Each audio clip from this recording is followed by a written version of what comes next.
Hello guys, you're back with our next lecture. In this lecture, let us continue with the context-free language or context-free grammar or push-down automata, guys.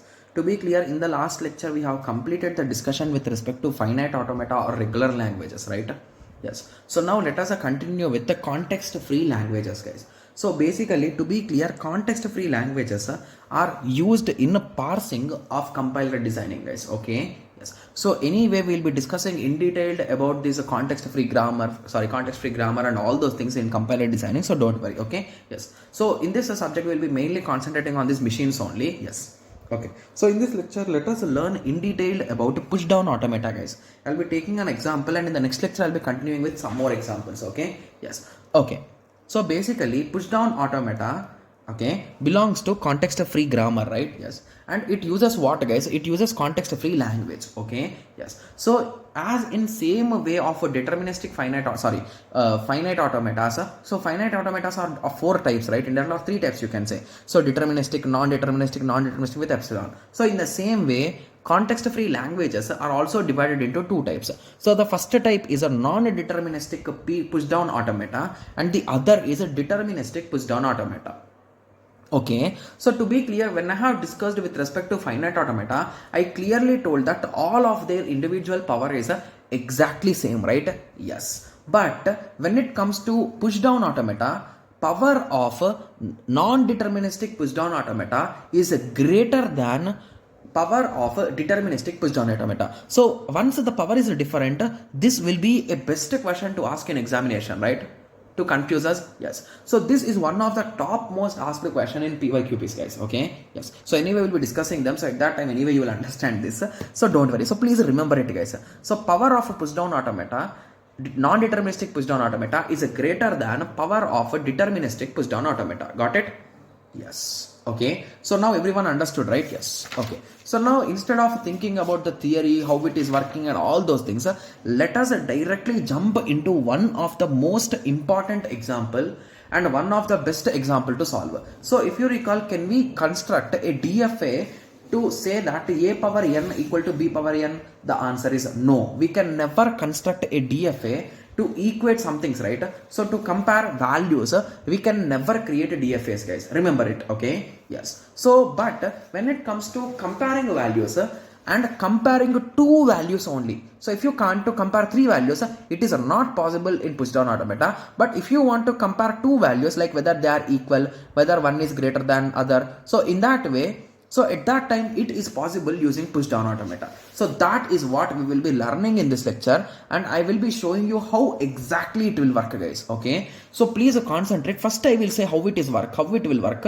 Then I'll be going you through how you are going to construct it and how it is going to work. Okay. Yes. Okay, so here what I wanted to do, guys, so first of all I will get some A's, I want to count those A's and I want to compare them with the count of B's, right? Yes, so I think most of the students have understood something here. So the thing here is, it is just the comparison in between these two elements. So how many number of A's came, that many number of B's should come. So if it is a matching, I will say it's correct, or else I will say it is wrong. So for these type of things, I think a stack will be a best thing, right? So I will maintain a stack. Okay. Once I get a, I will push it inside. So as I get A's, I will going to push inside. And once I start getting B's, I am going to pop out. Okay. Yes. So once the whole process is done, if my stack is empty, I will conclude that the string is accepted. If not, the string is rejected. Got it? Yes. So this is a quite interesting approach, right? Yes. So this is what push-down automata does, guys. That's it. That's quite simple, right? Yes. So basically, when we are working with push-down automata, we are going to use a stack with a special symbol inside, guys. So basically, what does this special symbol do? This is the special symbol who will take care whether the stack is empty or not. So if your stack is having only set not, means it is empty. Got it? Yes. So now you understood, right? So how exactly it is going to work. So basically, as A's comes, so assume we give input A, triple B. So at that time, this should not be accepted. So first A is pushed, the second A is pushed. So then first A popped, then second A popped. So now you want to pop an element, but the top of the stack is Z0. So indirectly, this string will be rejected. Got it? Yes. So now I hope everyone got a clear idea, right? Yes. But in other cases, so assume here we are having Z0 and we got 4 A's and 4 B's. So 4 B's cancelled and the top of the stack is Z0 and our string is also completed. So hence it is accepted. Got it? Yes. So in this way it will work. So now I hope everyone got a clear idea like how it is working in the back end, right? But none of us know how the code or how you can design the machine for it, right? Yes. So please concentrate for few minutes, guys, and you will be an expert in drawing these diagrams. Okay. Yes. So let us start. Okay. So first we are going to be in the same state Q node. Okay. So as we get a number of A's, we need to start counting them, right? Yes. And we need to push them into the stack. So now what we do is, so we have an arrow with the input A. So this is the previous thing, right? So we used to go to Q1.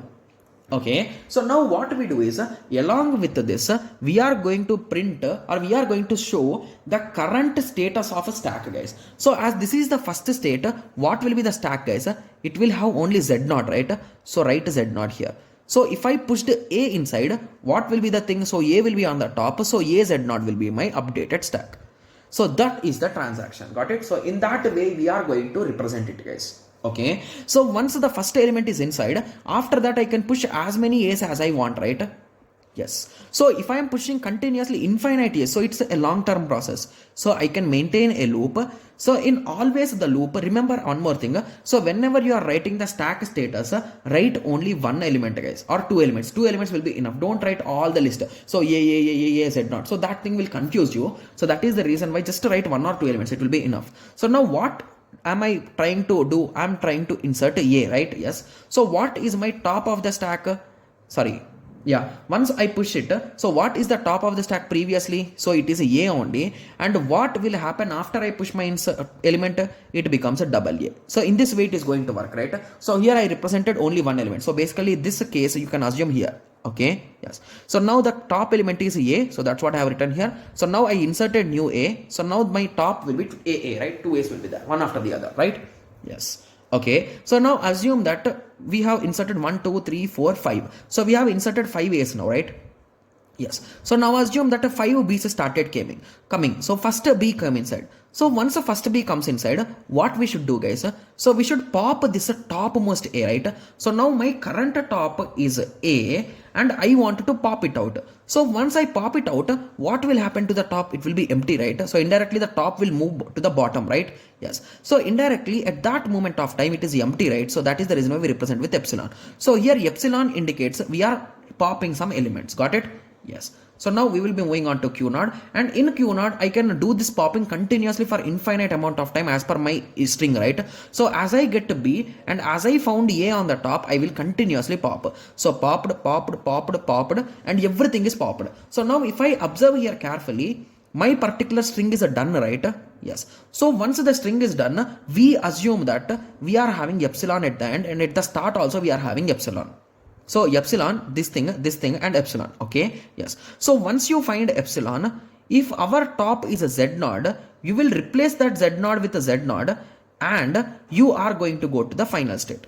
So this is the end. So basically what happened? So basically here we have concluded that the length of the A's and length of B's is the same, right? Yes. So this is a nothing but a push down automata, guys. Got it?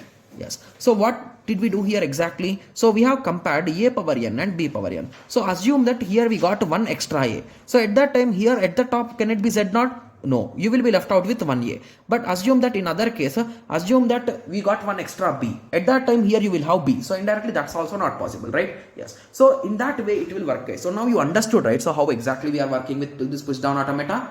Yes. Okay. So now in the examination, are we going to draw this diagram, guys? The answer is no.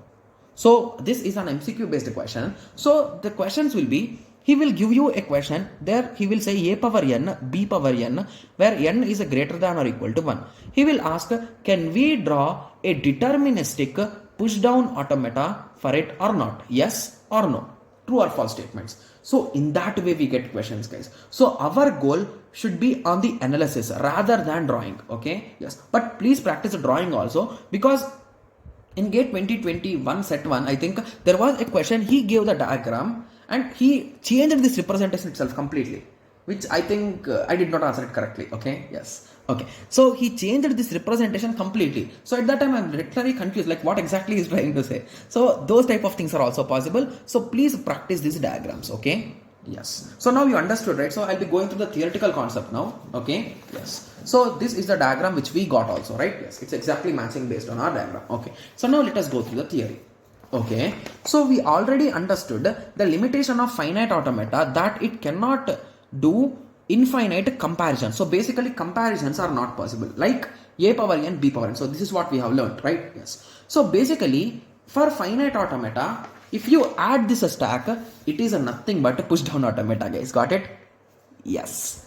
Okay, as it implements the simplest. Okay, so finite automata plus one stack is push down automata. Got it? Yes. So the working will be in this way, guys. So we are going to have a stack, we are going to have a finite state machine, that is nothing but the same machine which we have used, and this is our string, guys. So you will read it, you will push it or pop it, and you will read the next one. So in that way you will continue. Got it? Yes. Okay, so in push down automata, we are going to have 7 different tuples. So the first tuple is a queue. So queue, what does queue indicate? So the same thing, the number of states, the names of those states. So q1, q2, q3 and q final, right? So when it comes to sigma, sigma is nothing but the input symbols. Rho is nothing but the finite set of push down symbols. Okay, so to be clear, for A, what did I push here, guys? So in our example, for A, I pushed A only, right? So some students might be there. Okay, so for A, I will push a 0. For B, I will push 1. So in that way, some student might be there, right? Yes. So for them, this is the thing. So you are separate. You can have separate symbols for pushing also. Similarly, Q naught. Q naught is nothing but the initial state or start state. Z naught. Z naught is nothing but the final state, right? Sorry. Z naught is nothing but our this is special symbol, right? Yes. Okay, and F is nothing but our final state, and delta is nothing but our transition function. So here how our transition function will be there, guys. So if you observe, this transition function is a bit complex, right?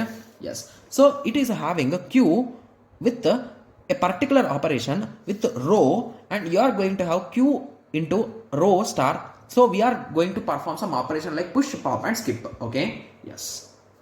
Okay, so now most of the students are like, okay, so we understood everything, but what are these push, pop and skip? So are there any conditions or anything like that? The answer is a yes. So these are some standard things, guys. So if you wanted to push A into your stack, so what did we do, guys? So A comma Z naught slash A Z naught. So you will represent it in this way. Got it?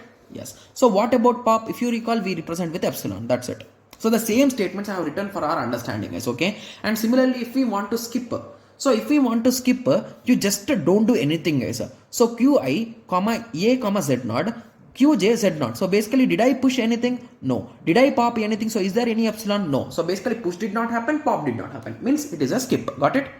Yes. Okay. So in the question, assume in that way, he is asking whether a push down automata is possible for this language.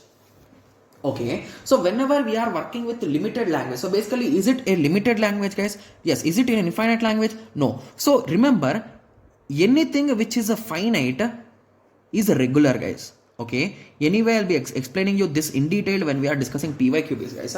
Okay. Anything which is finite. So basically, if it is a finite language, you can design regular. It follows regular language, or you can say that finite automata can be constructed for it. Okay. Yes. So if we wanted to build this, what we can do, guys? So let us concentrate. So just to give me 5 more minutes, guys. I'll be taking 1 or 2 examples, and in the next lecture we'll continue with the rest of the examples. Okay. Yes. So if I want to do a comma ab, so what can I do here, guys? So to be clear, this is a regular language, right? So can we design push down automata for it? The answer is yes. So what we do is, for q naught, you will start. So you will take A as an input. What should we do about this pushing and popping? Don't do anything, guys. Why to think about it, right? So take A as an input. Sorry, the previous stack is a Z node, and after stack is also Z node. Don't do anything. What's there in that Q1? So this thing we can let us keep it like that only. So now once we get to B, let us keep that like that only. So B also let us do Z naught, and once you reach here, in any one of the state, if the input is epsilon, so basically if the string is completed, it is nothing but Q final, right? Yes. So here also you can write Z naught slash Z naught, Z naught slash Z naught. So in that way. So what is this? This is nothing but push down automata, right? Yes. So now I hope everyone understood, right? So it took around 1 minute only. I thought it will take some time, but everyone understood, right? Yes. Okay. Okay, so now I hope everyone got a clear idea, right? Yes. And whenever we are accepting in this way, so here what is the statement, guys? It is epsilon comma z naught comma z naught, z naught slash z naught. So basically here I am not pushing anything, right? So this type of accepting is nothing but accept by final state, guys. And similarly, if you write instead of z naught, if you do epsilon, so basically you are doing some kind of pop operation, so that means it is a empty state. So accept by empty state. Got it? Yes. Okay, so this example we have already discussed. So in the next lecture we'll be going through some more examples, guys. And before solving any example, first I will give you the visualization like this. So here I gave you visualization, right? Yes. So basically with this visualization only we are going to solve the question, and then if needed we are going to draw the diagram. Got it? Yes. So now I hope everyone got a clear idea. So in the next lecture I think there are around 5 problems. So 1, 2, 3, 4 problems are there. So we'll be discussing about those 4 problems, and after that we will be moving on to the decision and closure properties with respect to this with respect to this push down automata, right? Yes. So let us meet in the next lecture and follow up with the examples. Okay? Yes. So let us meet in the next lecture. Thank you. Thanks for watching. Like, share and subscribe for more awesome videos like this. Thank you.